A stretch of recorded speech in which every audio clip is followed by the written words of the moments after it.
সংস্কার হোক, সফলভাবে হোক, কিন্তু একটা দল চায় না। তারা বলতেছে তারা ক্ষমতায় গিয়ে সংস্কার করবে। তারা কি আসলে ক্ষমতায় গিয়ে সংস্কার করবে? আমরা ইতিমধ্যে দেখেছি এক স্বৈরাচার ভারতে পালিয়েছে, আরেকটি দল চাঁদাবাজি শুরু করে দিয়েছে। মনে হয় যে তারা ইতিমধ্যে ক্ষমতা চলে এসেছে।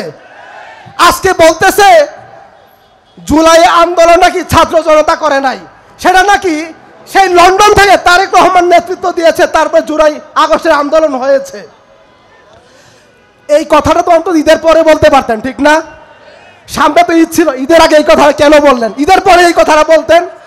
যারা কথায় কথায় বলতো ঈদের পরে আন্দোলন, ঈদের পরে আন্দোলন, শত ঈদ আসলো, শত ঈদ গেল, আমরা আন্দোলন দেখতে পারলাম না। আসসালামু আলাইকুম ওয়া রাহমাতুল্লাহি ওয়া বারাকাতুহু। ইন্নাল হামদালিল্লাহি নাহমাদুহু ওয়া নুসাল্লি আলা রাসূলিহিল কারীম, আম্মা বাদ। ইসলামী যুব আন্দোলন বাংলাদেশ ঢাকা মহানগর উত্তরের নগর সম্মেলন।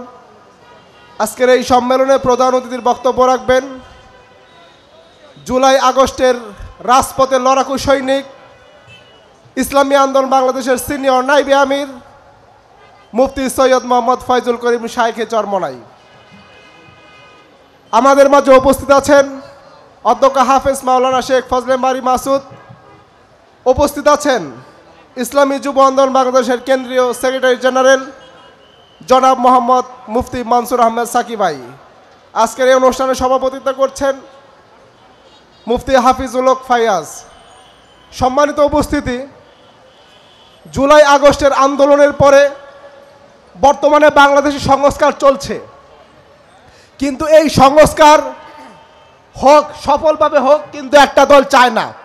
তারা বলতেছে তারা ক্ষমতায় গিয়ে সংস্কার করবে। তারা কি আসলে ক্ষমতায় গিয়ে সংস্কার করবে?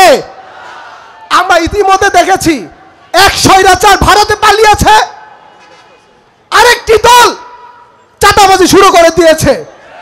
মনে হয় যে তারা ইতিমধ্যে ক্ষমতা চলে এসেছে। আজকে বলতেছে জুলাই আন্দোলন নাকি ছাত্র জনতা করে নাই, সেটা নাকি সেই লন্ডন থেকে তারেক রহমান নেতৃত্ব দিয়েছে, তারপর জুলাই আগস্টের আন্দোলন হয়েছে। এই কথাটা তো অন্তত ঈদের পরে বলতে পারতেন, ঠিক না? সামনে তো ঈদ ছিল, ঈদের আগে এই কথা কেন বললেন? ঈদের পরে এই কথাটা বলতেন। যারা কথায় কথায় বলতো ঈদের পরে আন্দোলন, ঈদের পরে আন্দোলন, শত ঈদ আসলো, শত ঈদ গেল, আমরা আন্দোলন দেখতে পারলাম না।